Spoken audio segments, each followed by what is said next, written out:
ನಾನು ಚಾಂದಿನಿ. ಇದೀಗ ಮುಖ್ಯಾಂಶಗಳು. ಫೆಬ್ರವರಿ 15ರಂದು ಪ್ಯಾರಾಮಿಲಿಟರಿ ಕಟ್ಟಡ ಕೇಂದ್ರ ಸಚಿವ ಎಚ್.ಡಿ. ಕುಮಾರಸ್ವಾಮಿಯಿಂದ ಉದ್ಘಾಟನೆ. ಶಾಸಕ ಎಚ್.ಪಿ. ಸ್ವರೂಪ್ ಮಾಹಿತಿ. ಎಲ್ಲ ಭಕ್ತರಿಗೂ ಸುಗಮವಾಗಿ ಹಾಸನಾಂಬೆ ದೇವಿ ದರ್ಶನ ಸಿಗುವಂತಾಗಲಿ. ಹಾಸನಾಂಬೆ ಜಾತ್ರಾ ಹಿತರಕ್ಷಣಾ ಸಮಿತಿಯಿಂದ ಹಾಸನ ಡಿಸಿಗೆ ಮನವಿ. ವಿವಿಧ ಬೇಡಿಕೆಗಳ ಈಡೇರಿಕೆಗೆ ಆಗ್ರಹಿಸಿ ಚಂದ್ರಗುಪ್ತ ಮೌರ್ಯ ದಲಿತ ಹೋರಾಟಗಾರರ ಒಕ್ಕೂಟದಿಂದ ಹಾಸನ ಜಿಲ್ಲಾಧಿಕಾರಿಗೆ ಮನವಿ. ಹಾಸನ ತಾಲೂಕಿನ ಕೆಂಚಟ್ಟಹಳ್ಳಿ ಬಳಿ ನಿರ್ಮಾಣವಾಗಿರುವ ರಾಜ್ಯದಲ್ಲಿ ಮೊದಲ ನಿವೃತ್ತ ಪ್ಯಾರಾಮಿಲಿಟರಿ ಕಟ್ಟಡ ಉದ್ಘಾಟನೆಯು ಫೆಬ್ರವರಿ 15ರಂದು ಮುಖ್ಯಮಂತ್ರಿ ಹಾಗೂ ಕೇಂದ್ರ ಸಚಿವ ಎಚ್.ಡಿ. ಕುಮಾರಸ್ವಾಮಿ ಉದ್ಘಾಟಿಸಲಿದ್ದಾರೆ ಅಂತ ಹಾಸನ ಕ್ಷೇತ್ರದ ಶಾಸಕ ಎಚ್.ಪಿ. ಸ್ವರೂಪ್ ತಿಳಿಸಿದರು. ನಗರದ ಎಚ್ಡಿಸಿಸಿ ಬ್ಯಾಂಕ್ ಆವರಣದಲ್ಲಿ ಜೆಡಿಎಸ್ ಕಾರ್ಯಕರ್ತರು ಹಾಗೂ ಇತರರು ಸಭೆ ನಡೆಸಿದ ಬಳಿಕ ಮಾಧ್ಯಮದೊಂದಿಗೆ ಮಾತನಾಡಿ, ನಿವೃತ್ತ ಮಿಲಿಟರಿಯವರ ನೂತನ ಕಟ್ಟಡ ಉದ್ಘಾಟನೆಗೆ ಕೇಂದ್ರ ಸಚಿವ ಎಚ್.ಡಿ. ಕುಮಾರಸ್ವಾಮಿ, ಮಾಜಿ ಸಚಿವ ಎಚ್.ಡಿ. ರೇವಣ್ಣ, ವಿಧಾನ ಪರಿಷತ್ ಸದಸ್ಯ ಸೂರಜ್ ರೇವಣ್ಣ ಸೇರಿದಂತೆ ಜನಪ್ರತಿನಿಧಿಗಳು ಭಾಗವಹಿಸಲಿದ್ದಾರೆ ಅಂತ ಹೇಳಿದರು. ಕೇಂದ್ರ ಸಚಿವ ಎಚ್.ಡಿ. ಕುಮಾರಸ್ವಾಮಿ ಅವರಿಂದ ಕಟ್ಟಡ ಉದ್ಘಾಟನೆ ಆಗಮಿಸುತ್ತಿರುವ ಹಿನ್ನೆಲೆಯಲ್ಲಿ ಜೆಡಿಎಸ್ ಕಾರ್ಯಕರ್ತರ ಹಾಗೂ ಮುಖಂಡರ ಸಭೆಯನ್ನು ನಡೆಸಲಾಗಿದ್ದು, ಅಂದು ಹೆಚ್ಚಿನ ಸಂಖ್ಯೆಯಲ್ಲಿ ಜನರು ಸೇರುವ ನಿರೀಕ್ಷೆ ಇದೆ. ಜಿಲ್ಲೆಯ ಎಲ್ಲ ತಾಲೂಕಿನಿಂದಲೂ ಜೆಡಿಎಸ್ ಕಾರ್ಯಕರ್ತರು ಹಾಗೂ ಮುಖಂಡರು ಆಗಮಿಸಲಿದ್ದಾರೆ ಅಂತ ಹೇಳಿದರು. ಇದೇ ವೇಳೆ ಜೆಡಿಎಸ್ ತಾಲೂಕು ಘಟಕದ ಅಧ್ಯಕ್ಷ ಎಸ್. ದ್ಯಾವೇಗೌಡ, ಜಿಲ್ಲಾ ಪಂಚಾಯಿತಿ ಮಾಜಿ ಅಧ್ಯಕ್ಷ ಬಿ.ಆರ್. ಸತ್ಯನಾರಾಯಣ್, ನಗರಸಭೆ ಅಧ್ಯಕ್ಷ ಎಂ. ಚಂದ್ರೇಗೌಡ, ಸ್ವಾಮಿಗೌಡ, ಸದಸ್ಯರಾದ ವಾಸುದೇವ್, ನರೇಂದ್ರ ಬಾಬು, ಎಚ್ಡಿಸಿಸಿ ಬ್ಯಾಂಕ್ ನಿರ್ದೇಶಕ ಬಿದಿರೆಕೆರೆ ಜಯರಾಮ್, ಜೆಡಿಎಸ್ ಪಕ್ಷದ ವಕ್ತಾರ ರಘು ಹೊಂಗೆರೆ ಇತರರು ಉಪಸ್ಥಿತರಿದ್ದರು. ಎಲ್ಲ ಭಕ್ತರಿಗೂ ಸುಗಮ ಹಾಗೂ ಶೀಘ್ರವಾಗಿ ಶ್ರೀ ಹಾಸನಾಂಬೆ ದೇವಿಯ ದರ್ಶನ ಸಿಗಬೇಕು ಹಾಗೂ ಭಕ್ತರ ಧಾರ್ಮಿಕ ಭಾವನೆಗಳಿಗೆ ಪೂರಕವಾಗಿ ಶ್ರೀ ಹಾಸನಾಂಬೆ ಜಾತ್ರಾ ಹಿತರಕ್ಷಣಾ ಸಮಿತಿಯಿಂದ ಮಂಗಳವಾರದಂದು ಜಿಲ್ಲಾಧಿಕಾರಿ ಸಿ. ಸತ್ಯಭಾಮ ಅವರಿಗೆ ಮನವಿ ಸಲ್ಲಿಸಿದರು. ಇದೇ ವೇಳೆ ಶ್ರೀ ಹಾಸನಾಂಬ ಜಾತ್ರಾ ಹಿತರಕ್ಷಣಾ ಸಮಿತಿ ಅಧ್ಯಕ್ಷ ಡಾಕ್ಟರ್ ಎನ್. ರಮೇಶ್ ಮಾಧ್ಯಮದೊಂದಿಗೆ ಮಾತನಾಡಿ, ವರ್ಷದಲ್ಲಿ ಕೇವಲ ಒಮ್ಮೆ ಮಾತ್ರ ಬಾಗಿಲು ತೆರೆಯುವ ಹಾಸನದ ಅಧಿದೇವತೆಯ ಕ್ಷಣ ಮಾತ್ರ ದರ್ಶನದಿಂದ ತಮ್ಮ ಜೀವನವು ಪಾವನವಾಯಿತು ಅಂತ ಭಾವಿಸುವ ಲಕ್ಷಾಂತರ ಭಕ್ತರು ಭೇಟಿ ನೀಡಿ ತಾಯಿ ದರ್ಶನವನ್ನ ಮಾಡಿ ತಮ್ಮ ಜೀವನವನ್ನ ಪಾವನಗೊಳಿಸಿಕೊಳ್ತಾರೆ. ಹಾಸನಾಂಬೆ ದೇವಿಯ ದರ್ಶನ ಎಲ್ಲ ಭಕ್ತರಿಗೂ ಸುಗಮವಾಗಿ ಸಿಗಲೆಂಬ ಉದ್ದೇಶದೊಂದಿಗೆ ಈ ಕೆಳಗಿನ ಬದಲಾವಣೆಗಳ ಮನವಿಯನ್ನ ಈ ವರ್ಷದ ಹಾಸನಾಂಬೆ ದೇವಿ ದರ್ಶನದಿಂದ ಅಳವಡಿಸಿಕೊಳ್ಳಬೇಕು ಅಂತ ತಮ್ಮಲ್ಲಿ ವಿನಯಪೂರ್ವಕವಾದ ಪ್ರಾರ್ಥಿಸುತ್ತೇವೆ. ವಿಐಪಿ ದರ್ಶನ, ಶಿಷ್ಟಾಚಾರ ದರ್ಶನ 2 ದಿನಕ್ಕೆ ಮಾತ್ರ ಸೀಮಿತಗೊಳಿಸಬೇಕು. ಉಳಿದ ದಿನಗಳಲ್ಲಿ ಕಡ್ಡಾಯವಾಗಿ ವಿಐಪಿ ದರ್ಶನ, ಶಿಷ್ಟಾಚಾರ ದರ್ಶನ ನಿಷೇಧಿಸಬೇಕು. ಭಕ್ತಾದಿಗಳು ದೇವಾಲಯದ ಗರ್ಭಗುಡಿಯ ಹೊರಗೆ ನಿಂತೇ ದರ್ಶನ ಮಾಡ್ತಾರೆ. ಇದು ಭಕ್ತರಿಗೆ ಅತ್ಯಂತ ಅಸಮಾಧಾನದ, ತಾರತಮ್ಯವಾದ ಹಾಗೂ ನೋವಿನ ವಿಚಾರ ಅಂತ ಬೇಸರ ವ್ಯಕ್ತಪಡಿಸಿದರು. ಕ್ಷೇತ್ರದ ಶಾಸಕರಾದ ಸ್ವರೂಪ್ ಪ್ರಕಾಶ್, ಜಿಲ್ಲಾಧಿಕಾರಿಗಳಾದ ಶ್ರೀಮತಿ ಸತ್ಯಭಾಮ ಹಾಗೂ ಉಪವಿಭಾಗಾಧಿಕಾರಿಗಳಾದ ಮಾರುತಿರವರನ್ನ ಭೇಟಿ ಮಾಡಿ ಶ್ರೀ ಹಾಸನಾಂಬೆ ದೇವಿ ಜಾತ್ರೆ ಪ್ರಯುಕ್ತ ಮನವಿ ಪತ್ರವನ್ನ ಸಲ್ಲಿಸಲಾಯಿತು. ನಾವು ಶ್ರೀ ಹಾಸನಾಂಬ ಜಾತ್ರಾ ಹಿತರಕ್ಷಣಾ ಸಮಿತಿಯ ಸದಸ್ಯರುಗಳು ಇಂದು ಹಾಸನ ಜಿಲ್ಲಾಡಳಿತ ಅಂದ್ರೆ ಜಿಲ್ಲಾಧಿಕಾರಿನ ಭೇಟಿ ಮಾಡಿ, ಮೊದಲನೇದಾಗಿ ಈ ವರ್ಷ ನಡೀತಕ್ಕಂಥ ಹಾಸನಾಂಬ ಜಾತ್ರೆಯಲ್ಲಿ ವಿಐಪಿ ಪಾಸ್ನ ನಿಷೇಧಿಸಬೇಕು ಅಂತ ಸರ್ಕಾರಕ್ಕೆ ಬರೆದಿರೋ ಪತ್ರನ ಅವರ ಗಮನಕ್ಕೆ ತಂದು ಅದಕ್ಕೆ ಅಭಿನಂದಿಸಿ, ಯಾವುದೇ ಕಾರಣಕ್ಕೂ ಮತ್ತೊಂದ್ಸಲ ವಿಐಪಿ ಪಾಸ್ನ ಹಾಸನಾಂಬೆ ದೇವಿ ಜಾತ್ರೆ ದರ್ಶನ ಸಮಯದಲ್ಲಿ ನೀಡಬಾರದು ಅಂತ ಮತ್ತೊಮ್ಮೆ ನಾವು ಕಳಕಳಿ ಮನವಿ ಮಾಡಿದ್ದೀವಿ. ಹಾಗೇನೆ ಬಹು ಮುಖ್ಯವಾಗಿ ನಾವು 4 ವಿಚಾರಗಳನ್ನ ಮೇಡಮ್ ಅವ್ರ ಹತ್ರ ಪ್ರಸ್ತಾಪ ಮಾಡಿದ್ವಿ. ಒಂದು, ವಿಐಪಿ ಪ್ರೋಟೋಕಾಲ್ ಪ್ರವೇಶ. ಈಗ ನಾವು ಕುಂಭಮೇಳ ಇರ್ಬೋದು ಅಥವಾ ತಿರುಪತಿ ಇರ್ಬೋದು, ಅಲ್ಲಿ ನಾನಾ ಕಡೆ ಸಮಸ್ಯೆಗಳಾಗ್ತಾ ಇದೆ ವಿಐಪಿಗಳ ದರ್ಶನದಿಂದ. ಹಾಸನ ಜಾಂಬೆ ಜಾತ್ರೆಯಲ್ಲೂ ಕೂಡ ವಿಐಪಿಗಳ ದರ್ಶನ, ಪ್ರೋಟೋಕಾಲ್ ದರ್ಶನನ 2-3 ದಿವಸಕ್ಕೆ ಅಥವಾ 3-4 ದಿವಸಕ್ಕೆ ಮಾತ್ರ ಸೀಮಿತಗೊಳಿಸಬೇಕು ಅಂತ ಒಂದು. ಎರಡನೇದು, ವಿಐಪಿಗಳು ಅಂದ್ರೆ ಯಾರು ವಿಐಪಿಗಳು ಅಂತ ಒಂದು ಲಿಸ್ಟ್ ಅನ್ನ ಮುಂಚಿತವಾಗಿ ಪ್ರಕಟಣೆ ಮಾಡಬೇಕು ಅಂತ. ಆಮೇಲೆ ಗರ್ಭಗುಡಿ ಗರ್ಭಗುಡಿನ ಕೇವಲ ಅರ್ಚಕರು. ಇದೇ ವೇಳೆ ಶ್ರೀ ಹಾಸನಾಂಬ ಜಾತ್ರಾ ಹಿತರಕ್ಷಣಾ ಸಮಿತಿ ಕಾರ್ಯದರ್ಶಿ ರಾಜ ವೆಂಕಟೇಶ್, ಖಜಾಂಜಿ ಅರುಣ್ ಕುಮಾರ್, ತಾಲೂಕು ಪಂಚಾಯಿತಿ ಮಾಜಿ ಅಧ್ಯಕ್ಷೆ ನಂಗೇಗೌಡ, ಚಂದ್ರಶೇಖರ್, ಸತೀಶ್, ಸುರೇಶ್, ದೀಪಕ್ ರವರು, ಶ್ರೀಮತಿ ರಾಧಾ ತಿವಾರಿ, ಶ್ರೀಮತಿ ಸತ್ಯವತಿ, ಗಿರೀಶ್ ಬೈರಾಟೆ, ರಾಷ್ಟ್ರ ರಕ್ಷಣಾ ಸೇನೆಯ ಸುರೇಶ್ ಗೌಡ, ಅಶೋಕ್ ಕೋಶಿ ಹಾಗೂ ಸಮಿತಿಯ ಇತರರು ಉಪಸ್ಥಿತರಿದ್ದರು. ವಿವಿಧ ಬೇಡಿಕೆಗಳ ಈಡೇರಿಕೆಗೆ ಆಗ್ರಹಿಸಿ ಚಂದ್ರಗುಪ್ತ ಮೌರ್ಯ ದಲಿತ ಹೋರಾಟಗಾರರ ಒಕ್ಕೂಟದಿಂದ ಕೇಂದ್ರ ಸರ್ಕಾರಕ್ಕೆ ಹಕ್ಕೊತ್ತಾಯ ಇರುವ ಮನವಿ ಪತ್ರವನ್ನು ಹಾಸನ ಜಿಲ್ಲಾಧಿಕಾರಿ ಸಿ. ಸತ್ಯಭಾಮ ಅವರಿಗೆ ಮನವಿ ಸಲ್ಲಿಸಿದರು. ಇದೇ ವೇಳೆ ಚಂದ್ರಗುಪ್ತ ಮೌರ್ಯ ದಲಿತ ಹೋರಾಟಗಾರರ ಒಕ್ಕೂಟದ ಜಿಲ್ಲಾಧ್ಯಕ್ಷ ವಿಜಯಕುಮಾರ್ ಬಾಗಿವಾಳ್ ಮಾಧ್ಯಮದೊಂದಿಗೆ ಮಾತನಾಡಿ, 15ನೇ ಹಣಕಾಸು ಆಯೋಗದಲ್ಲಿ ಕರ್ನಾಟಕ ರಾಜ್ಯಕ್ಕೆ ಬರಬೇಕಾದ ತೆರಿಗೆಯ ಪಾಲಲ್ಲಿ ಕೇಂದ್ರವು ರಾಜ್ಯಕ್ಕೆ 79,770 ಕೋಟಿ ನೀಡದೆ ಅನ್ಯಾಯ ಮಾಡಿದೆ. ಭಾರತ ಸಂವಿಧಾನದ ಒಕ್ಕೂಟ ಮತ್ತು ಬಹುತ್ವ ಬಲಪಡಿಸಲು ಕೇಂದ್ರವು ರಾಜ್ಯಗಳಿಗೆ ತೆರಿಗೆಗಳ ನ್ಯಾಯಯುತ ಪಾಲನ್ನು ನೀಡುವ ಮೂಲಕ ರಾಜ್ಯಗಳ ಬಜೆಟ್ ಗಾತ್ರವು ಏರಿಕೆಯಾಗೋಕೆ ಮತ್ತು ಆ ಮೂಲಕ ರಾಜ್ಯದ ಎಸ್ಸಿ, ಎಸ್ಪಿ ಮತ್ತು ಟಿಎಸ್ಪಿ ಅನುದಾನದ ಮೊತ್ತವು ಏರಿಕೆಯಾಗೋಕೆ ಸಹಕರಿಸಬೇಕು. ಶೋಷಿತ ಜಾತಿಗಳ ದತ್ತಾಂಶವು ಅಗತ್ಯವೆಂದು ಕೋರ್ಟ್ ತೀರ್ಪುಗಳ ಹಿನ್ನೆಲೆಯಲ್ಲಿ ಕೇಂದ್ರವು ದೇಶಾದ್ಯಂತ ಜಾತಿ ಜನಗಣತಿಯನ್ನು ಈ ಬಾರಿ ಕೈಗೊಳ್ಳಬೇಕು. ಕೇಂದ್ರ ಸರ್ಕಾರವು ಕೇಂದ್ರದ ಬಜೆಟ್ನಲ್ಲಿ ಪರಿಶಿಷ್ಟರ 25% ಜನಸಂಖ್ಯಾನುಗುಣವಾಗಿ ಸುಮಾರು 6 ಲಕ್ಷ ಕೋಟಿ ಅನುದಾನವನ್ನು ಮಂಜೂರು ಮಾಡೋಕೆ ಎಸ್ಸಿ, ಎಸ್ಪಿ ಮತ್ತು ಟಿಎಸ್ಪಿ ಕಾಯ್ದೆಯನ್ನು ಕೇಂದ್ರದಲ್ಲಿ ಜಾರಿಗೊಳಿಸಬೇಕು ಅಂತ ಆಗ್ರಹಿಸಿ ಮನವಿಯನ್ನ ಮಾಡಿದ್ರು. ಇವತ್ತು ಚಂದ್ರಗುಪ್ತ ಮೌರ್ಯ ದಲಿತ ಹೋರಾಟಗಾರರ ಒಕ್ಕೂಟದ ವತಿಯಿಂದ ಏನೀಗ ರಾಜ್ಯ ಸರ್ಕಾರದ 25-26ನೇ ಸಾಲಿನ ಬಜೆಟ್ ಇದೆ, ಅದರ ಪೂರ್ವವಾಗಿ ಪರಿಶಿಷ್ಟ ಜಾತಿ ಮತ್ತು ಪರಿಶಿಷ್ಟ ಪಂಗಡಗಳ ಹಲವಾರು ಬೇಡಿಕೆಗಳ ಈಡೇರಿಕೆಗಾಗಿ ನಾವು ಈ ದಿನ ಜಿಲ್ಲಾಧಿಕಾರಿಗಳ ಮುಖಾಂತರ ರಾಜ್ಯ ಸರ್ಕಾರಕ್ಕೆ ಮತ್ತು ಕೇಂದ್ರ ಸರ್ಕಾರಕ್ಕೆ ನಮ್ಮ ಬೇಡಿಕೆಗಳನ್ನು ಈಡೇರಿಸಲಿಕ್ಕೋಸ್ಕರ ನಾವು ಹಕ್ಕೊತ್ತಾಯಗಳನ್ನು ನಾವು ಮಂಡನೆ ಮಾಡ್ತಾ ಇದ್ದೀವಿ. ಈ ಸಂದರ್ಭದಲ್ಲಿ ಏನು ಹಲವಾರು ಬೇಡಿಕೆಗಳಿರ್ಬೋದು, ಏನಂದರೆ ಸುಮಾರು 23 ಬೇಡಿಕೆಗಳನ್ನು ನಾವು ರಾಜ್ಯ ಸರ್ಕಾರಕ್ಕೆ ಮತ್ತು 13 ಬೇಡಿಕೆಗಳನ್ನು ನಾವು ಕೇಂದ್ರ ಸರ್ಕಾರಕ್ಕೆ ಇಟ್ಟಿದ್ದೀವಿ. ಈ ಮೂಲಕ ಏನು ಒಳ ಮೀಸಲಾತಿಯನ್ನು ಜಾರಿ ಮಾಡಬೇಕು, ಜೊತೆಗೆ SC/ST TSP ಕಾಯ್ದೆ ಅಡಿ ಇರತಕ್ಕಂಥ ಹಲವಾರು ಲೋಪದೋಷಗಳನ್ನು ಸರಿಪಡಿಸಬೇಕಾಗಿದೆ. ಜೊತೆಗೆ ಏನು PTCL ಕಾಯ್ದೆ, ಈ ಪ್ರತಿಭಟನೆಯಲ್ಲಿ ಚಂದ್ರಗುಪ್ತ ಮೌರ್ಯ ದಲಿತ ಹೋರಾಟಗಾರರ ಒಕ್ಕೂಟದ ಪ್ರಧಾನ ಕಾರ್ಯದರ್ಶಿ ಹರೀಶ್ ಹುಳುವಾರೆ, ಎಂಎ ಗೋವಿಂದರಾಜು, ಜಿಲ್ಲಾ ಕಾರ್ಯದರ್ಶಿ ಚಂದ್ರಶೇಖರ್ ಸಾಣೇನಹಳ್ಳಿ, ಜಿಲ್ಲಾ ಕಾರ್ಯಾಧ್ಯಕ್ಷ SS ರಂಗಸ್ವಾಮಿ, ಕೇಶವ್ ಇತರರು ಉಪಸ್ಥಿತರಿದ್ದರು. ಕೆಲ ದಿನಗಳ ಹಿಂದೆ ನಡೆದ ಯುವ ಕಾಂಗ್ರೆಸ್ ಜಿಲ್ಲಾ ಘಟಕದ ಅಧ್ಯಕ್ಷ ಸ್ಥಾನದ ಚುನಾವಣೆಯಲ್ಲಿ ಅಕ್ರಮ ನಡೆದಿದ್ದು, ಈ ಬಗ್ಗೆ ಎಲ್ಲಾ ರೀತಿಯ ತನಿಖೆ ನಡೆಸಬೇಕು ಹಾಗೂ ಮರು ಚುನಾವಣೆ ನಡೆಸುವಂತೆ ಹಾಸನದಲ್ಲಿ ಕಾಂಗ್ರೆಸ್ ಯುವ ಮುಖಂಡ ಸಮೀರ್ ಪಾಷಾ ಆಗ್ರಹಿಸಿದರು. ಪತ್ರಿಕಾಗೋಷ್ಠಿಯಲ್ಲಿ ಮಂಗಳವಾರ ಮಾತನಾಡಿದ ಅವರು, ಜಿಲ್ಲೆಯಲ್ಲಿ ಸುಮಾರು 24,245 ಮತದಾರರಿದ್ದು, ಇದರಲ್ಲಿ ಸುಮಾರು 15,000ಕ್ಕೂ ಹೆಚ್ಚು ಮತಗಳು ನಮ್ಮ ತಂಡಕ್ಕೆ ಬರಬೇಕಿತ್ತು. ಆದರೆ ಚುನಾವಣೆ ಫಲಿತಾಂಶದಲ್ಲಿ ಅಕ್ರಮ ನಡೆದಿದ್ದು, ಈ ಬಗ್ಗೆ ತನಿಖೆಯನ್ನು ನಡೆಸಿ ನಿಷ್ಠಾವಂತ ಕಾರ್ಯಕರ್ತರಿಗೆ ನ್ಯಾಯ ಒದಗಿಸಬೇಕು ಅಂತ ಹೈಕಮಾಂಡ್ಗೆ ಪತ್ರ ಬರೆಯಲಾಗಿದೆ. ಜಿಲ್ಲೆಯ ಪ್ರಮುಖ ಕಾಂಗ್ರೆಸ್ ಮುಖಂಡರೊಬ್ಬರು ಯುವ ಕಾಂಗ್ರೆಸ್ ಚುನಾವಣೆಯಲ್ಲಿ ಯಾರು ಗೆಲ್ಲಬೇಕು ಹಾಗೂ ಪದಾಧಿಕಾರಿಗಳಾಗಬೇಕು ಎಂಬ ಬಗ್ಗೆ ಪಟ್ಟಿ ತಯಾರಿಸಿ ಆ ಪಟ್ಟಿಯಂತೆ ಫಲಿತಾಂಶವನ್ನು ಪ್ರಕಟಿಸಿದ್ದಾರೆ. ಈ ಬಗ್ಗೆಯೂ ಹೈಕಮಾಂಡ್ಗೆ ದೂರು ನೀಡಲಾಗಿದೆ ಎಂದು ತಿಳಿಸಿದರು.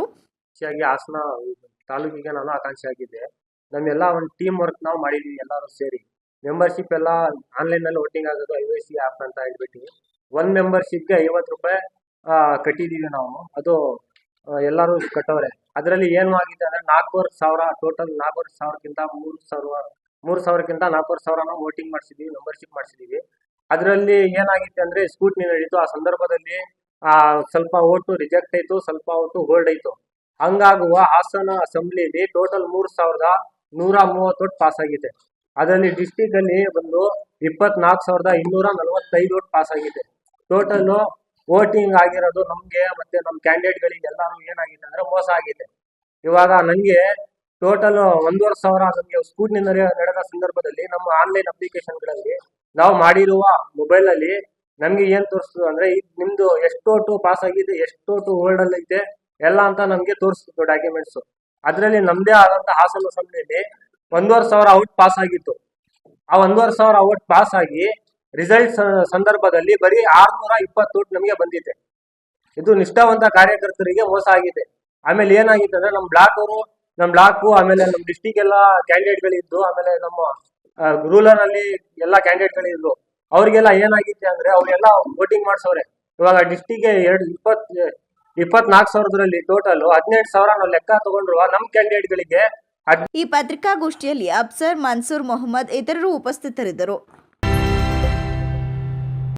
ಸಾರ್ವಜನಿಕರ ಮತ್ತು ಸಂಘ ಸಂಸ್ಥೆಗಳ ಅಭಿಪ್ರಾಯಗಳನ್ನು ಕಾನೂನಿನ ಚೌಕಟ್ಟಿನಲ್ಲಿ ಪರಿಶೀಲಿಸಿ ಬಜೆಟ್ನಲ್ಲಿ ಅಳವಡಿಸಿಕೊಳ್ಳಲಾಗುತ್ತೆ ಅಂತ ಹೊಳೆನರಸೀಪುರದಲ್ಲಿ ಶಾಸಕ HD ರೇವಣ್ಣ ತಿಳಿಸಿದರು. ಪಟ್ಟಣದ ಪುರಸಭೆಯ HD ದೇವೇಗೌಡ ಸಭಾಂಗಣದಲ್ಲಿ ಸೋಮವಾರ ಪುರಸಭೆ ಅಧ್ಯಕ್ಷರಾದ K. ಶ್ರೀಧರ್ ರವರ ಅಧ್ಯಕ್ಷತೆಯಲ್ಲಿ ಪುರಸಭೆ ವತಿಯಿಂದ ಆಯೋಜಿಸಲಾಗಿದ್ದ 2025-26ನೇ ಸಾಲಿನ ಆಯವ್ಯಯ ಬಜೆಟ್ ಪೂರ್ವಭಾವಿ ಸಭೆಯಲ್ಲಿ ಶಾಸಕ ಎಚ್.ಡಿ. ರೇವಣ್ಣನವರು ಭಾಗವಹಿಸಿ ಪಟ್ಟಣದ ಸರ್ವತೋಮುಖ ಅಭಿವೃದ್ಧಿಗೆ ಸಾರ್ವಜನಿಕರ ಮತ್ತು ಸಂಘ ಸಂಸ್ಥೆಗಳ ಸಲಹೆ ಸೂಚನೆಗಳನ್ನು ಮತ್ತು ಅಭಿಪ್ರಾಯಗಳನ್ನು ಪಡೆದರು.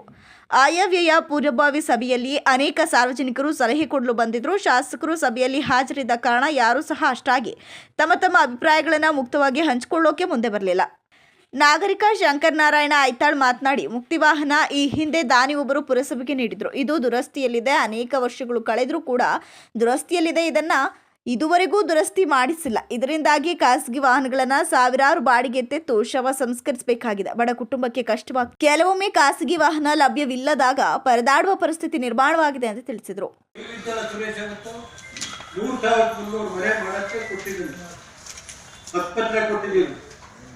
ಅದ್ರ 11ನೇ ವಾರ್ಡಲ್ಲಿ ಅರ್ಧ ಬಾಡಿಗೆ ಕೊಟ್ಕೊಂಡವ್ರೆ.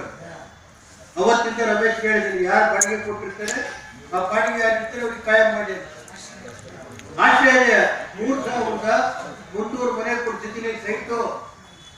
ಈಚೆಗೆ 450, ನಾನು ಎಷ್ಟು, ಒಂದು 250, 295, ಒಂದು 190, ಇನ್ನೊಂದು ಏಡಿ ಕಾಲಂ, ಇನ್ನೊಂದು ಎಷ್ಟು 195 ಏಡಿ ಕಾಲಂದಲ್ಲಿ ಸೈಟ್ ಕೊಟ್ಟಿರೋ ಅದು ಫೈನಲ್ ನೋಟಿಸ್ ಕೊಡಿ ಮಾಡಿದ್ರೆ ಪೇರೆಂಟ್ ಕೂಡ ಈಗ 6 ಲಕ್ಷ ರೂಪಾಯಿ ಮನೆ ಕೊಡಿಸ್ತಾ ಇದ್ದೀನಿ. ಇಲ್ಲಿವರೆಗೆ ಒಂದು ಮನೆಗೆ ₹1 ಕೊಟ್ಟಿಲ್ಲ. ಯಾರು ಏನ್ ಮೇಡಮ್ ಅವರೇ, ಈಗ ಬರೀ 1 ಲಕ್ಷ ಕಟ್ಟಿ 6 ಲಕ್ಷ ದುಡ್ಡು ಕೊಡ್ತೀನಿ ಅಂತ ಮನೆ ಮೀಟಿಂಗ್ ನಲ್ಲಿ. ಈ ಸಂದರ್ಭದಲ್ಲಿ ಪುರಸಭೆ ಉಪಾಧ್ಯಕ್ಷರಾದ ಸಾವಿತ್ರಮ್ಮ, ಪುರಸಭೆ ಮುಖ್ಯಾಧಿಕಾರಿ ಶಿವಶಂಕರ್ ಯುಎನ್, ಪುರಸಭೆ ಮುಖ್ಯಾಧಿಕಾರಿ ಶಿವಶಂಕರ್ ಮತ್ತು ನಗರ ಪೊಲೀಸ್ ಠಾಣೆ ಸಬ್ ಇನ್ಸ್ಪೆಕ್ಟರ್ ಅಭಿಜಿತ್, ಹಿರಿಯ ಪುರಸಭೆ ಸದಸ್ಯರಾದ ಎ ಜಗನ್ನಾಥ್, ಜ್ಯೋತಿ ಮಂಜುನಾಥ್, ಜವರೀಶ್, ಎಚ್.ಟಿ. ಕುಮಾರಸ್ವಾಮಿ ಸೇರಿದಂತೆ ಇನ್ನಿತರರು ಉಪಸ್ಥಿತರಿದ್ದರು. ಬೇಲೂರು ತಾಲೂಕಿನ ಅರೆಹಳ್ಳಿ ಹೋಬಳಿಯ ಲಿಂಗಾಪುರ ಗ್ರಾಮದ ಮುಖ್ಯ ರಸ್ತೆಯ ಪಕ್ಕದಲ್ಲಿಯೇ ಇರುವ ಮಲ್ಲೇಶ್ ಗೌಡರಿಗೆ ಸೇರಿದ ಕಾಫಿ ತೋಟದ ಸುತ್ತಲೂ ಸೋಲಾರ್ ವಿದ್ಯುತ್ ಬೇಲಿಯನ್ನ ಅಳವಡಿಸಿದ್ದರಾದರೂ ಒಂಟಿ ಕಾಡಾನೆಯೊಂದು ತನ್ನ ಚಾಣಾಕ್ಷತನದಿಂದ ಸಂಜೆ ಸುಮಾರು 5ರ ಹಗಲೇ ವಿದ್ಯುತ್ ಪ್ರವಹಿಸದ ಜಾಗವಾದ ಸಿಮೆಂಟ್ ನಿರ್ಮಿತ ಕಾಂಪೌಂಡ್ ಅನ್ನು ನೆಲಕ್ಕುರುಳಿಸಿ ತೋಟದ ಒಳಪ್ರವೇಶಿಸುವ ದೃಶ್ಯವನ್ನು ರಸ್ತೆಯಲ್ಲಿ ಸಂಚರಿಸುತ್ತಿದ್ದ ಸಾರ್ವಜನಿಕರೋರ್ವರು ತನ್ನ ಮೊಬೈಲ್ನಲ್ಲಿ ಸೆರೆ ಹಿಡಿದು ಸಾಮಾಜಿಕ ಜಾಲತಾಣದಲ್ಲಿ ಹರಿಬಿಟ್ಟಿದ್ದಾರೆ. ಕಳೆದ 4-5 ವರ್ಷಗಳಿಂದ ಅರೆಹಳ್ಳಿ ಜಾಗದ ಸುತ್ತಮುತ್ತಲೂ ಕಾಡಾನೆಗಳ ಹಾವಳಿ ದಿನದಿಂದ ದಿನಕ್ಕೆ ಹೆಚ್ಚಾಗ್ತಿದ್ದ ಹಿನ್ನೆಲೆ ಹಲವು ಕೃಷಿಕರು ಬೆಳೆಯನ್ನ ಸಂರಕ್ಷಿಸಿಕೊಳ್ಳೋಕೆ ಸಲುವಾಗಿ ಸೋಲಾರ್ ವಿದ್ಯುತ್ ಬೇಲಿಯನ್ನ ಅಳವಡಿಸಿಕೊಂಡಿದ್ರು. ಇದಾದ ಬಳಿಕ ಬಿಕ್ಕೋಡಿನತ್ತ ಪಯಣ ಬೆಳೆಸಿದ್ದ ಕಾಡಾನೆಗಳ ಹಿಂಡು ಕಳೆದೆರಡು ದಿನಗಳಿಂದ ಲಿಂಗಾಪುರ ಗ್ರಾಮದ ಸುತ್ತಮುತ್ತ ವಾಸ್ತವ್ಯ ಹೂಡಿ ಕೃಷಿಕರ ಬೆಳೆ ಹಾನಿಯ ಜೊತೆಗೆ ಕೂಲಿ ಕಾರ್ಮಿಕರ ಹಾಗೂ ಸಾರ್ವಜನಿಕರ ನಿದ್ದೆಗೆಡಿಸುವುದಲ್ಲದೆ ಪ್ರಾಣಭಯದಲ್ಲಿ ಜೀವನ ಸಾಗಿಸುವಂತಹ ಕ್ಲಿಷ್ಟಕರ ಪರಿಸ್ಥಿತಿ ಎದುರಾಗಿದೆ. ಚನ್ನರಾಯಪಟ್ಟಣ ಸಿಟಿ ಕ್ಲಬ್ನ 25ನೇ ವರ್ಷದ ರಜತ ಮಹೋತ್ಸವ ಕಾರ್ಯಕ್ರಮವನ್ನು ಶಾಸಕ ಸಿಎನ್ ಬಾಲಕೃಷ್ಣ ಉದ್ಘಾಟಿಸಿದರು. ಆನಂತರ ಮಾತನಾಡಿದ ಅವರು, ಹಾಸನ ಜಿಲ್ಲೆಯಲ್ಲಿ ಅತ್ಯುತ್ತಮ ಕ್ಲಬ್ಗಳ ಚನ್ನರಾಯಪಟ್ಟಣದ ಸಿಟಿ ಕ್ಲಬ್ 2ನೇ ಸ್ಥಾನದಲ್ಲಿರುವುದು ನಮಗೆ ಹೆಮ್ಮೆ ತಂದಿದೆ ಅಂತ ಹೇಳಿದರು. ಸಿಟಿ ಕ್ಲಬ್ನ ಅಭಿವೃದ್ಧಿಗಾಗಿ ಶಾಸಕರ ನಿಧಿಯಿಂದ 10 ಲಕ್ಷ ಹಣವನ್ನು ನೀಡಲಾಗುತ್ತೆ ಅಂತ ಭರವಸೆಯನ್ನು ಕೂಡ ನೀಡಿದರು.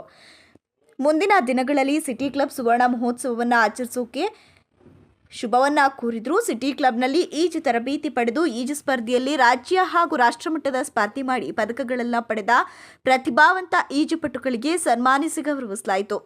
ಇದೇ ಸಂದರ್ಭದಲ್ಲಿ ಮಾಜಿ ಎಂಎಲ್ಸಿ ಗೋಪಾಲ್ ಸ್ವಾಮಿ, ಸಿಟಿ ಕ್ಲಬ್ನ ಸಂಸ್ಥಾಪಕ ಅಧ್ಯಕ್ಷರಾದ ಎಚ್.ಎಸ್.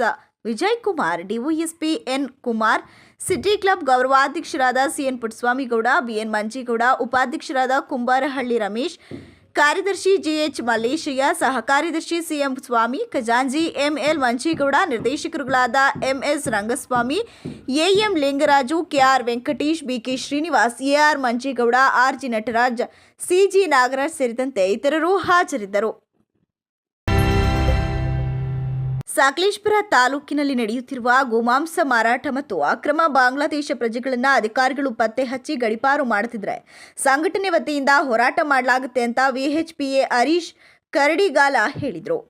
ಮಂಗಳವಾರ ಪತ್ರಿಕಾ ಕಚೇರಿಯಲ್ಲಿ ಸುದ್ದಿಗೋಷ್ಠಿಯನ್ನು ಉದ್ದೇಶಿಸಿ ಮಾತನಾಡಿದ ಅವರು, ಸಕಲೇಶಪುರ ತಾಲೂಕಿನಾದ್ಯಂತ ಅಕ್ರಮ ಗೋಸಾಗಾಟ ಮತ್ತು ಗೋಹತ್ಯೆ ಎಗ್ಗಿಲ್ಲದೆ ನಡೆಯುತ್ತಿದೆ ಅಂತ ಆರೋಪವನ್ನು ಮಾಡಿದ ಅವರು, ತಾಲೂಕಿನಾದ್ಯಂತ ನಡೆಯುವ ಸಂತೆಗಳಲ್ಲಿ ಅಕ್ರಮವಾಗಿ ಗೋಮಾಂಸ ಮಾರಾಟ ಮಾಡಲಾಗ್ತಿದ್ರು. ಸಂಬಂಧಪಟ್ಟ ಇಲಾಖೆ ಅಧಿಕಾರಿಗಳು ಯಾವುದೇ ಕ್ರಮ ಕೈಗೊಳ್ಳುತ್ತಿಲ್ಲ. ಅಲ್ಲದೆ ಬಾಂಗ್ಲಾ ವಲಸಿಗರಿಂದ ಸ್ಥಳೀಯರಿಗೆ ಉಪಟಳ ನೀಡಲಾಗ್ತಿದೆ. ಈ ಬಗ್ಗೆ ತಾಲೂಕು ಪೊಲೀಸ್ ಇಲಾಖೆ ಸುಮೋಟೋ ಕೇಸ್ ದಾಖಲಿಸಿ ಕ್ರಮ ಕೈಗೊಳ್ಳಬೇಕು ಮತ್ತು ತಾಲೂಕು ಆಡಳಿತ ಇಂತಹ ಅಕ್ರಮ ವಲಸಿಗರ ಮೇಲೆ ಕ್ರಮ ಕೈಗೊಂಡು ಗಡೀಪಾರು ಮಾಡಬೇಕು. ಇಲ್ಲದಿದ್ದರೆ ಮುಂದಿನ ದಿನಗಳಲ್ಲಿ ತಾಲೂಕು ವಿಶ್ವ ಹಿಂದ್ ಪರಿಷತ್ ಮತ್ತು ಬಜರಂಗ ದಳದ ವತಿಯಿಂದ ದೊಡ್ಡ ಮಟ್ಟದಲ್ಲಿ ಪ್ರತಿಭಟನೆ ಮಾಡಲಾಗುತ್ತೆ ಅಂತ ತಿಳಿಸಿದರು. ವಿಶ್ವ ಹಿಂದೂ ಪರಿಷತ್ ಬಜರಂಗ ದಳ ಸಕಲೇಶ್ಪುರ ತಾಲೂಕಿನಾದ್ಯಂತ ನಡೆಯುತ್ತಿರುವ ಅಕ್ರಮ ಗೋ ಸಾಗಾಟ ಹಾಗೂ ಗೋಹತ್ಯೆ ಹಾಗೂ ಸಂತೆಗಳಲ್ಲಿ ಮಾರಾಟ ಆಗುತ್ತಿರುವ ಅಕ್ರಮ ಗೋಮಾಂಸ ಹಾಗೂ ಬಾಂಗ್ಲಾದೇಶದ ವಲಸಿಗರಿಂದ ಆಗುತ್ತಿರುವ ತೊಂದರೆಗಳು.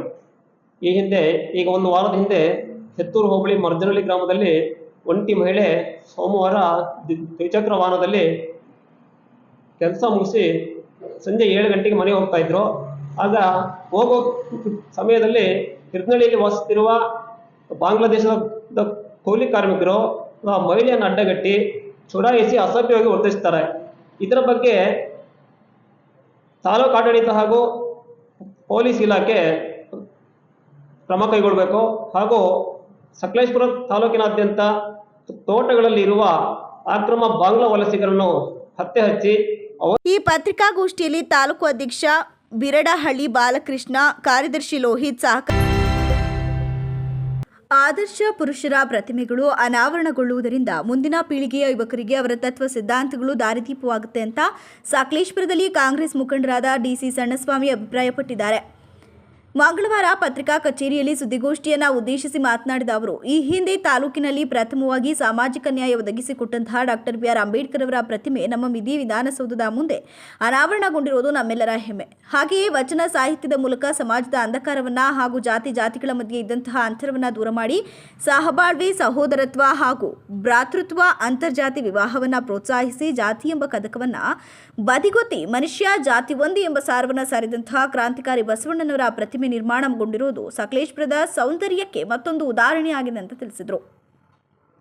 ನಂತರ ಮಾತನಾಡಿದ ಕಾಂಗ್ರೆಸ್ ಪಕ್ಷದ ಜಿಲ್ಲಾ ಉಪಾಧ್ಯಕ್ಷ ಹಾನುಬಾಳ್ ಭಾಸ್ಕರ್, ದೇವದೂತ ಮಾನವ ಹಾಗೂ ಶಾಂತಿ, ತ್ಯಾಗ, ಸರಳತೆಯ ಜೀವನಕ್ಕೆ ಹೆಸರಾದ ಗೌತಮ ಬುದ್ಧನ ಪುತ್ಥಳಿ ಅನಾವರಣಕ್ಕೆ ಅನುವು ಮಾಡಿಕೊಡಬೇಕಂತ ತಾಲೂಕು ಆಡಳಿತವನ್ನು ಒತ್ತಾಯಿಸಿದ್ದೇವೆ. ತಾಲೂಕು ಒಕ್ಕಲಿಗರ ಸಂಘದ ವತಿಯಿಂದ ನಡೆಯುತ್ತಿರುವ ಗುರುವಂದನಾ ಕಾರ್ಯಕ್ರಮ, ಹೇಮಾವತಿ ನದಿಯ ಪಕ್ಕದಲ್ಲಿ ನಡೆಯುವ ಗಂಗಾರತಿ, ಕೃಷಿ ಮೇಳಕ್ಕೆ ತಾಲೂಕಿನ ಕಾಂಗ್ರೆಸ್ ಪಕ್ಷದ ಮುಖಂಡರು, ಕಾರ್ಯಕರ್ತರು, ಸಾರ್ವಜನಿಕರು ಹೆಚ್ಚಿನ ಸಂಖ್ಯೆಯಲ್ಲಿ ಭಾಗವಹಿಸುವಿಕೆ ಮನವಿಯನ್ನ ಮಾಡಿದರು. ಇವತ್ತಿನ ಪತ್ರಿಕಾಗೋಷ್ಠಿ ಕರೆದ ಉದ್ದೇಶ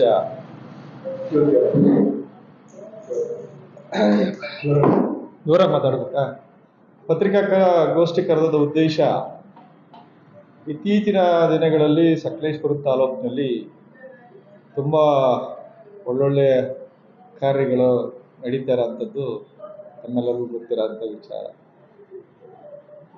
ಈಗ ಕೆಂಪೇಗೌಡರ ಪುತ್ಥಳಿ ಉದ್ಘಾಟನೆ ಆಗ್ತಾ ಇದೆ. ಬಹುಶಃ ಕೆಂಪೇಗೌಡರು ಇಡೀ ರಾಜ್ಯದಲ್ಲಿ, ಅದರಲ್ಲೂ ಬೆಂಗಳೂರಿನಲ್ಲಿ ಉತ್ತಮ ಕಾರ್ಯಗಳನ್ನು ಮಾಡಿಸಿ ಬೆಂಗಳೂರು ನಗರ ಅನ್ನೋ ಒಂದು ಹೆಗ್ಗಳಿಕೆಯನ್ನು ಇವತ್ತೇನಾದರೂ ವಿಶ್ವದಲ್ಲಿ ಬೆಂಗಳೂರು ಅಂತ ಹೇಳಿ ನೆನಪು ಮಾಡ್ಕೋಬೇಕು ಅಂತ ಅಂದರೆ ಕೆಂಪೇಗೌಡರನ್ನ ನೆನ್ಕೊಳ್ಬೇಕಾಗ್ತದೆ. ಆ ನಿಟ್ಟಿನಲ್ಲಿ ಇವತ್ತು ಒಕ್ಕಲಿಗ ಸಮುದಾಯ ಕೆಂಪೇಗೌಡರನ್ನ ಪುತ್ಥಳಿಯನ್ನು ಮಾಡ್ತಾ ಇರೋಂಥದ್ದು ನಮ್ಮೆಲ್ಲರಿಗೂ ಕೂಡ ಸ್ವಾಗತ ವಿಚಾರ. ನಿಮಗೆಲ್ಲರೂ ಗೊತ್ತಿರೋ ಹಾಗೆ ಸಕಲೇಶ್ಪುರ ತಾಲೂಕಿನಲ್ಲಿ ಪ್ರಥಮ ಬಾರಿಗೆ ಅಂಬೇಡ್ಕರ್ ಸ್ಟ್ಯಾಚ್ಯೂ ಆಯಿತು. ಈ ದೇಶದ ಸಂವಿಧಾನವನ್ನು ರಚನೆಯನ್ನು ಮಾಡಿ ಸಾಮಾಜಿಕ ನ್ಯಾಯವನ್ನು ಕೊಡಿಸುವಂಥ ಒಂದು ವ್ಯವಸ್ಥೆಯಲ್ಲಿ ಈ ದೇಶ ಏನಾದರೂ ಸುವ್ಯವಸ್ಥಿತವಾಗಿ ಕಾನೂನು ಕಟ್ಟಳೆಗಳಲ್ಲಿ ಒಬ್ಬ ಬಡವನಿಗೂ ಕೂಡ ಒಂದೇ ನ್ಯಾಯ ಹೇಳಿ ಸಂವಿಧಾನದ ಮೂಲಕ ಜನರನ್ನ ಜಾಗೃತಿಯನ್ನು ಮೂಡಿಸಿದರು.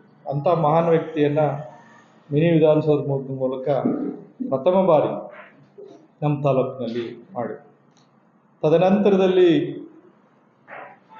ಬಸವಣ್ಣವರ ಪುತ್ಥಳಿ ನಿರ್ಮಾಣ ಆಯಿತು. ವೀರಶೈವ ಸಮಾಜದಿಂದ ಪುತ್ಥಳಿಯನ್ನು ನಿರ್ಮಾಣದ ಬಸವಣ್ಣವರು ಸ್ನೇಹಿತರಿಗೆ ನಮಸ್ಕಾರ. ಈಗಾಗಲೇ ನಮ್ಮ ಸಣ್ಣಸ್ವಾಮಿಯವರು ಹೇಳಿದಂಗೆ ಸಕಲೇಶ್ಪುರದಲ್ಲಾಗಲೇ ಈಗ ಅಂಬೇಡ್ಕರ್ ಪುತ್ಲಿಕೆ ಹಾಗೂ ಬಸವಣ್ಣನದು ಈಗಾಗಲೇ ಆಗಿದೆ.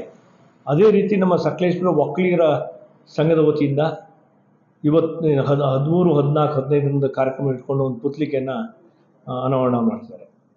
ನಾನು ಹಾಸನ ಜಿಲ್ಲಾ ಕಾಂಗ್ರೆಸ್ ಉಪಾಧ್ಯಕ್ಷನಾಗಿ ಈ ಒಂದು ಕಾರ್ಯಕ್ರಮಕ್ಕೆ ಎಲ್ಲ ವರ್ಗದವ್ರನ್ನೂ ಸ್ವಾಗತವನ್ನು ನಾನು ಕೋರ್ತಾ ಇದ್ದೇನೆ. ಬಹುಶಃ ನಿಮಗೆಲ್ಲ ಗೊತ್ತಿದ್ದಂಗೆ ಈಗ ಸಕಲೇಶ್ಪುರ ಅನ್ನೋದು ಬಹುಶಃ ಹೆಚ್ಚು ಕಮ್ಮಿ ಭೂಪಟದಲ್ಲೇ ಗೊತ್ತಾಗ್ತದೆ, ಯಾಕಂದರೆ ಟೂರಿಸಂ ಪ್ಲೇಸ್ ಅಂತ ಗೊತ್ತಾಗ್ತಾಯಿದೆ. ಆ ಒಂದು ನಿಟ್ಟಿನಲ್ಲಿ ಈಗ ಏನು ಪುತ್ಲಿಕೆ ಬರ್ತಾ ಇದೆ ಈಗ ನಮ್ಮ ಸಕಲೇಶ್ಪುರದಲ್ಲಿ, ಬಹುಶಃ ಜಾಗನೂ ಇದು ನೋಡಿದರೆ ಬಹುಶಃ ಭಾಳ ಚೆನ್ನಾಗಿದೆ ಅಂತ ಅನಿಸ್ತದೆ. ಈ ಒಂದು ಕಾರ್ಯಕ್ರಮಕ್ಕೆ ಬಹುಶಃ ನೀವು ಕೆಂಪೇಗೌಡರದು ಈಗಾಗಲೇ ಬೆಂಗಳೂರಿನಲ್ಲಿ ಸ್ಥಾಪನೆ ಆಗ. ಈ ಸಂದರ್ಭದಲ್ಲಿ ಪತ್ರಿಕಾಗೋಷ್ಠಿಯಲ್ಲಿ ಕಾಂಗ್ರೆಸ್ ಮುಖಂಡರಾದ ತುಳಸಿ ಪ್ರಸಾದ್, ರಾಮೇನಹಳ್ಳಿ ಧರ್ಮ ಮುಂತಾದವರು ಉಪಸ್ಥಿತರಿದ್ದರು. ಹಾಸನದ ರಿಂಗ್ ರಸ್ತೆ ಬಳಿ ಇರುವ ಜಯಮಾರುತಿ ನಗರದಲ್ಲಿ ಸ್ಥಳೀಯ ಜನರ ಜೊತೆ ನಿಂತು ಹಸಿರು ಭೂಮಿ ಪ್ರತಿಷ್ಠಾನ ನಿರ್ಮಾಣ ಮಾಡಿದ್ದು, ಮಿಯಾವಾಕಿ ಕಾಡಿನ ಗಿಡಗಳನ್ನು ಇಲ್ಲಿನ ಸ್ಥಳೀಯರೇ ಜೆಸಿಬಿಯಲ್ಲಿ ಧ್ವಂಸ ಮಾಡಿದ್ದು, ಶಾಸಕರೇ ಧ್ವಂಸ ಮಾಡಲು ಹೇಳಿದ್ದಾರೆ. ಯಾವನ್ ತಡಿತಾನೆ ತಡೀರಿ, ತಾಕತ್ತಿದ್ರೆ ಅಂತ ಧಮಕಿ ಕೂಡ ಹಾಕಿದ ಘಟನೆ ಮಂಗಳವಾರ ಬೆಳಗ್ಗೆ ನಡೆದಿದೆ. ಜಯಮಾರುತಿ ನಗರದ ನಿವಾಸಿ ನಾಗೇಶ್ ಮಾಧ್ಯಮದೊಂದಿಗೆ ಮಾತನಾಡಿ, ಹಸಿರು ಭೂಮಿ ಪ್ರತಿಷ್ಠಾನದಿಂದ ಮತ್ತು ಜಯನಗರದ ಸ್ಥಳೀಯ ನಿವಾಸಿಗಳಿಂದ ಕಳೆದ ವರ್ಷ ಮಳೆಗಾಲದಲ್ಲಿ ಮಿಯಾವಾಕಿ ಕಾಡಿನ ಪುಟ್ಟಡವಿ ಸಿಸ್ಟಮ್ನಲ್ಲಿ 100ರಿಂದ 120 ಗಿಡಗಳನ್ನು ಹಾಕಲಾಗಿತ್ತು. ಗಿಡ ಹಾಕುವ ಮೊದಲು ಇಲ್ಲಿನ ಸ್ಥಳೀಯ ನಿವಾಸಿಗಳ ಜೊತೆ ಸಭೆ ಕೂಡ ಮಾಡಲಾಗಿ ಎಲ್ಲರನ್ನ ಗಣನೆಗೆ ತೆಗೆದುಕೊಂಡು ಗಿಡ ನೆಟ್ಟು ಪೋಷಿಸಲಾಗಿತ್ತು. ಗಿಡ ನೆಡುವಾಗ ಎಲ್ಲರೂ ಒಟ್ಟಿಗೆ ಇದ್ದು ಖುಷಿಯಾಗಿದ್ದ ಸಮಯದಲ್ಲಿ ಏಕಾಏಕಿ ಜೆಸಿಬಿಯಲ್ಲಿ ಹಾಕಲಾಗಿದ್ದ 110 ಗಿಡಗಳನ್ನು ನೆಲಸಮ ಮಾಡಿದ್ದಾರೆ. ಇದನ್ನ ನೋಡಿದ್ರೆ ಬೇಸರವಾಗುತ್ತೆ ಅಂತ ಹೇಳಿದರು. ನಮಸ್ಕಾರ, ನನ್ನ ಹೆಸರು ನಾಗೇಶ್ ಅಂತೇಳಿ. ಇಲ್ಲಿ ಹಸಿರು ಭೂಮಿ ಪ್ರತಿಷ್ಠಾನದಿಂದ ಮತ್ತು ಇಲ್ಲಿ ಜಯನಗರ ಸ್ಥಳೀಯ ನಿವಾಸಿಗಳಿಂದ ಕಳೆದ ಮಳೆಗಾಲದಲ್ಲಿ ನಾವು ಒಂದು ಮಿಯಾವಾಕಿ ಅನ್ನೋ ಸಿಸ್ಟಮಲ್ಲಿ, ಒಂದು ಪುಟ್ಟಡವಿ ಸಿಸ್ಟಮಲ್ಲಿ ಇಲ್ಲಿ ಸುಮಾರು 100ರಿಂದ 120 ಗಿಡಗಳನ್ನು ಹಾಕಿದ್ವಿ. ಗಿಡ ಹಾಕೋದಕ್ಕಿಂತ ಮುಂಚೆ ಇಲ್ಲಿನ ಸ್ಥಳೀಯ ನಿವಾಸಿಗಳನ್ನು ಕರೆದು, ಇವರು ನೇತ್ರಾವತಿ ಅಂತ ಹೇಳಿ ಇವ್ರ ಮನೆಯಲ್ಲೇ ಮೀಟಿಂಗ್ ಕೂಡ ನಾವು ಮಾಡಿದ್ವಿ. ಮೀಟಿಂಗ್ ಮಾಡಿ ಎಲ್ಲರನ್ನ ಗಣನೆಗೆ ತಗೊಂಡು ಸುಮಾರು 110 ಗಿಡಗಳನ್ನು ಹಾಕಿ ಅದನ್ನು ಸಾಕಿ ಸಲಹಿ, ಅದಕ್ಕೆ ಬೇಸಿಗೆಯಲ್ಲಿ ಈಗ ಮೊನ್ನೆ ಭಾನುವಾರ ಕೂಡ ನಾವು ನೀರು ಹಾಕಿ ಅದನ್ನು ಪೋಷಣೆ ಮಾಡೋ ಇದನ್ನ ನಾವು ಮಾಡ್ತಾ ಇದ್ವಿ.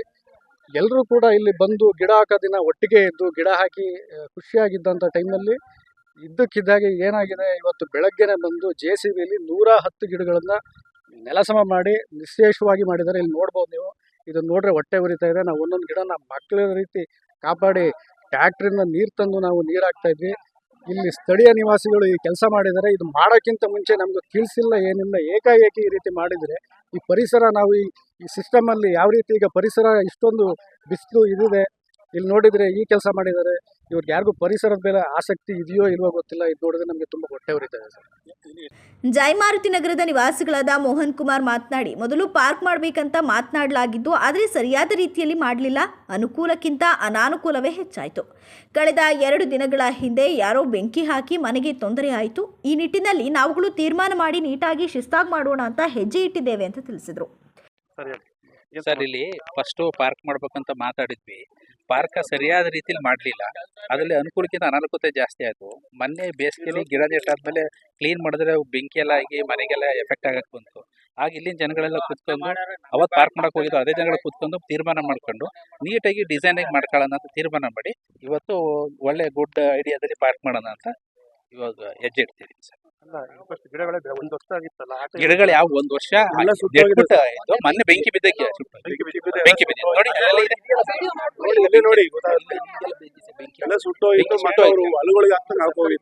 ಸರ್ಕಾರ ಪಾರ್ಕ್ ಜಾಗ ಪಾರ್ಕ್ ಮಾಡ್ಬೇಕು ಅಂತಿದ್ವಿ. ಪಾರ್ಕ್ ಮಾಡ್ಬೇಕು, ಗಿಡ ಇರ್ಬೇಕು. ಗಿಡ ಹಾಕ್ಬಿಟ್ಟೆ ಮಾಡೋದು ಡಿಸೈನ್ ಆಗಿ. ಇವ್ರು ಏನ್ ಗೊತ್ತವಲ್ಲ, ಇದು ಸಿಲ್ವರ್ ಗಿಡ ಹಾಕ್ತಾರಲ್ಲ, ಹಂಗ ಹಾಕ್ಬಿಟ್ಟಿದ್ರು ಹೊಲದಲ್ಲಿ ಸಿಲ್ವರ್ ಗಿಡ ಹಾಕ್ತಾರಲ್ಲ. ಇದೇ ಸಂದರ್ಭದಲ್ಲಿ ಜಯಮಾರುತಿ ನಗರದ ನಿವಾಸಿಗಳಾದ ನೇತ್ರಾವತಿ, ಮಧುಸೂದನ್, ತಾರಕೇಶ್ವರಿ ಇತರರು ಉಪಸ್ಥಿತರಿದ್ದರು. ಹಾಸನ ತಾಲೂಕಿನ ಆಲದಹಳ್ಳಿ ಗ್ರಾಮದಲ್ಲಿ ಮಂಜೇಗೌಡ ಎಂಬುವರು ಪಡೆದ ಸಾಲಕ್ಕೆ ಮನೆಯಿಂದ ಕುಟುಂಬವನ್ನು ಹೊರದಬ್ಬಿ ಬೀಗ ಹಾಕಿದ್ದನ್ನು ಖಂಡಿಸಿ ಸಾಮೂಹಿಕ ನಾಯಕತ್ವದ ಹಾಸನ ಜಿಲ್ಲಾ ರೈತ ಮುಖಂಡರಾದ ಕಣಗಲ್ ಮೂರ್ತಿ ನೇತೃತ್ವದಲ್ಲಿ ರೈತ ಸಂಘದಿಂದ ಮನೆ ಬೀಗ ಹೊಡೆದು ಹಾಕುವ ಮೂಲಕ ಫೈನಾನ್ಸ್ಗೆ ಧಿಕ್ಕಾರ ಕೂಗಿ ಮನೆಯನ್ನ ಮಾಲೀಕರಿಗೆ ಒಪ್ಪಿಸಿದ ಘಟನೆ ಮಂಗಳವಾರ ನಡೆದಿದೆ. ಕರ್ನಾಟಕ ರಾಜ್ಯ ರೈತ ಸಂಘ ಹಾಗೂ ಹಸಿರು ಸೇನೆ ಸಾಮೂಹಿಕ ನಾಯಕತ್ವ ಹಾಸನ ಜಿಲ್ಲಾ ಘಟಕದ ವತಿಯಿಂದ ಮೈಕ್ರೋ ಫೈನಾನ್ಸ್ ರವರು ಹಾಸನ ಜಿಲ್ಲೆ ಹಾಸನ ತಾಲೂಕು ಶಾಂತಿಗ್ರಾಮ ಹೋಬಳಿ ಆಲದಹಳ್ಳಿ ಗ್ರಾಮದಲ್ಲಿ ಮಂಜೇಗೌಡ ಎಂಬುವರು ಪಡೆದ ಸಾಲಕ್ಕೆ ಮನೆಯಿಂದ ಕುಟುಂಬವನ್ನು ಹೊರದಬ್ಬಿ ಬೀಗ ಹಾಕಿದ್ದನ್ನು ಖಂಡಿಸಿದರು. ಮನೆ ನಿರ್ಮಾಣಕ್ಕಾಗಿ ಮಂಜೇಗೌಡ ಕುಟುಂಬ 9 ಲಕ್ಷ ರೂಪಾಯಿಗಳ ಸಾಲ ಮಾಡಿದ್ರು. ಸರಿಯಾದ ಸಮಯಕ್ಕೆ ಸಾಲ ಮರುಪಾವತಿ ಮಾಡದ್ದಕ್ಕೆ ಮನೆಗೆ ಬೀಗ ಹಾಕಿ ಮನೆಯಲ್ಲಿದ್ದವರನ್ನ ಹೊರಹಾಕಲಾಗಿತ್ತು. 6 ತಿಂಗಳ ಹಿಂದೆಯೇ ಮನೆಗೆ ಬೀಗ ಹಾಕಿರುವುದಾಗಿ ಇದೇ ವೇಳೆ ಆರೋಪಿಸಿದರು.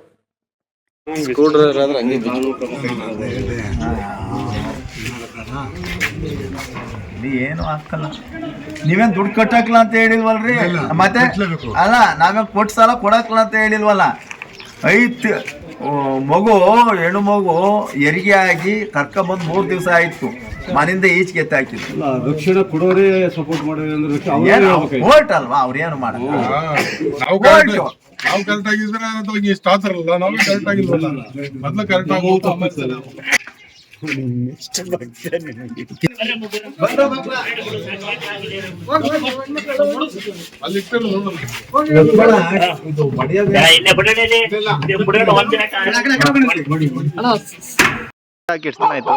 ಒಂದು 4-5 ತಿಂಗಳು ಏನಂತ ಬೇಕು ಅದೇ ಸರ್ ಲೋನ್ ಇದು ಮಾಡಿ ಏಕಾಏಕಿ ಬಂದು ಇರಲಿಲ್ಲ, ಕೆಲ್ಸಕ್ಕೆ ಹೋಗಿದ್ದು, ಹಂಗೆ ಕೂಲಿ ಕೆಲಸ ಮಾಡೋದು.